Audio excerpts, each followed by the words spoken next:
Nos anos 2006 e 2007, a rádio de notícias Band News FM pediu que o escritor e jornalista Manuel Carlos Caram escrevesse uma crônica por semana. Foi assim que surgiram as Crônicas de Alhures do Sul, lidas pelo próprio Caram no fim da tarde de toda segunda-feira.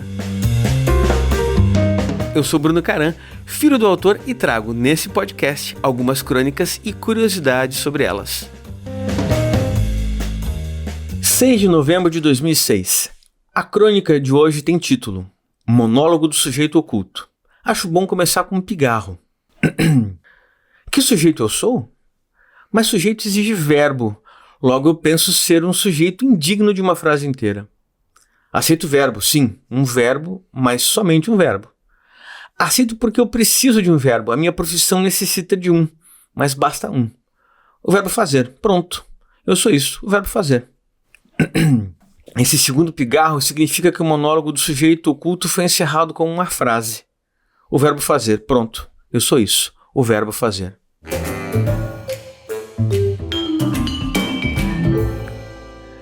13 de novembro de 2006. De mocinhos e bandidos. Nada em comum ter mocinho preferido. Tão incomum ter bandido favorito. Wilson é o nome do bandido. Ele faz maldades no filme Shane. Mata um homem parado na lama, morrendo na lama. Wilson no piso de madeira diante do salão, limpinho ao fazer a sujeirada toda. O que se vê primeiro na tela é o revólver obediente às ordens de Wilson. Mas não basta um revólver atencioso com o dono, tem que ter pontaria. Wilson gasta uma única bala. Ou eu estou enganado? Se mais que uma bala, quem se enganou foi o George Stevens, o diretor do filme. Depois o mocinho mata o bandido, porque o filme tem que terminar para começar a sessão seguinte. O cartaz na fachada do cinema diz Shane, com Alan Ladd e Jack Palance.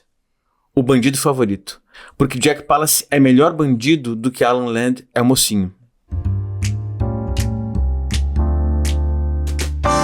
Essas duas crônicas acabei de ler porque a gente não encontrou, infelizmente não encontramos os áudios originais que meu pai gravou na rádio. Algum material se perdeu, temos algumas crônicas aqui, mas não todas, então acho que não temos áudio do Caram lendo, eu mesmo leio. Muito bem, essas duas crônicas foram escolhas do meu grande amigo Thiago Tissot, editor da Arte e Letra. Estamos aqui para conversar sobre algumas crônicas, algumas ideias literárias. E aí, Thiago, o que você me diz dessas duas crônicas? Bom, primeiro que é um prazer estar aqui. Obrigado pelo convite, para poder falar um pouco sobre a obra do Caram. Eu acho que é uma coisa sempre muito divertida.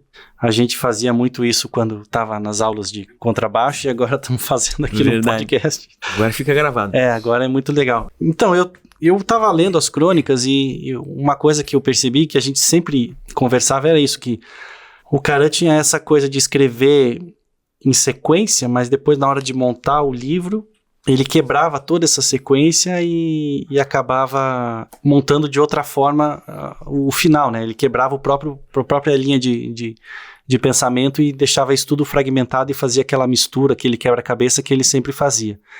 E foi uma surpresa ler essa crônica, quando eu estava lendo todas as crônicas, e perceber que estava falando do Sujeito Oculto, que é um livro que a gente acabou de reeditar, a gente reeditou acho que faz alguns meses, né, uma nova edição pela Arte e Letra, e foi muito legal de reconhecer esse trecho, que é um dos meus favoritos, que ele fala dessa coisa de eu sou um sujeito indigno só de um verbo e nada mais, que faz muito sentido com o personagem, com toda a história do livro, né, e me chamou a atenção que na sequência ele fala do bandido favorito dele, né, que é um matador no filme Shane.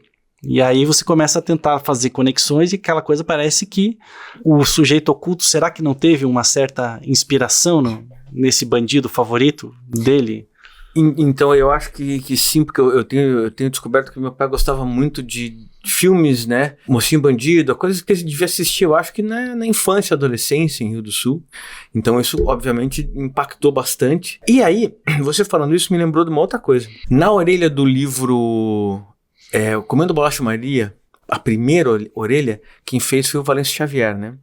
E lá ele cita que ele compara o Caram ao Machadinho, ele fala Machadinho, que não fez vários livros, fez um livro só, dividido em vários volumes. Então, ele fala, faça a seguinte experiência, abra o livro tal na página X e abra o outro livro tal na página Y, leia uma frase aqui, outra frase lá, você vai ver que vai fazer sentido dentro da obra do Caram. E acho que a gente consegue estender isso para as crônicas de Alírio do Sul. Porque as crônicas, elas permeiam a obra permeia as obras, é tudo uma coisa só, Uma coisa só, Eu acho que faz sentido e é muito interessante ler as crônicas na sequência, assim, porque eu acho que eu senti isso quando eu estava trabalhando no Sujeito Oculto, que tem um pouco essa coisa de ele pega um tema, alguma coisa, e ele vai explorando isso e vai já introduzindo o próximo tema e vai trocando, e você vai seguindo numa série de coisas que vão passando pelo livro todo, né? Então é muito interessante. As crônicas também são assim, né? Ele pega um tema e acaba trabalhando em várias... um mês, ou às vezes 4 crônicas, 3 crônicas que tem um tema, e um tema, não digo um assunto, mas um tema quase como se fosse alguma coisa do jazz, assim. Ele pega um formato, assim, motivo, uma coisa, né? E fica repetindo isso por algumas crônicas até que ele vai para um outro tema. É muito interessante. E você tinha comentado que a gente viu as 2 crônicas são na sequência, né? Daí você me perguntou uma coisa antes da gente começar a gravar aqui. Eu não tinha me atentado. Pelo que eu lembro, ele fazia as crônicas do mês. Ele sentava, escrevia as 4, 5 crônicas e daí ia pra rádio e gravava todas. Então, ele sabia que essas 2 crônicas estariam separadas por uma semana pro ouvinte, né? Então, essa coisa de resgatar o tema, ele só ia resgatar o tema com o ouvinte na próxima segunda-feira. O efeito que ele fazia nos livros de fragmentar e de circular, ele conseguia traduzir ou emular isso com o passar dos dias, né? A pessoa ouvia numa segunda, passava a semana, falava de vários assuntos, e na outra segunda ele retomava como se... Pra pessoa, é mesmo, ele falou disso outra vez. É um cuidado, né? Você pensar no ouvinte, só porque a pessoa que me ouve hoje provavelmente vai me ouvir segunda que vem, talvez sim, provavelmente. Então, preciso fazer alguma coisa que dê a ligação. O que vai acontecer? Uma semana inteira na vida da pessoa é muita coisa. Tem uma crônica que ele fala de por que o rádio, né? E aí ele fala assim que quando você ouve o rádio, você tem que imaginar quem tá falando. E isso é literatura. É muito bom isso. Essa frase é muito boa. Crônicas de Alírio do Sul é um projeto realizado com recursos do Programa de Apoio e Incentivo à Cultura, Fundação Cultural de Curitiba e da Prefeitura Municipal de Curitiba. Realização: Editora Arte e Letra.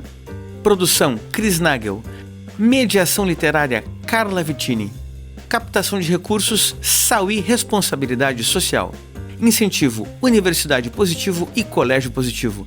Lei de Incentivo à Cultura, Fundação Cultural de Curitiba e Prefeitura Municipal de Curitiba. Captação e edição de áudio: Alex Barbosa, Insólito Produções. Este e outros episódios estarão disponíveis no Spotify e YouTube toda segunda e quarta-feira.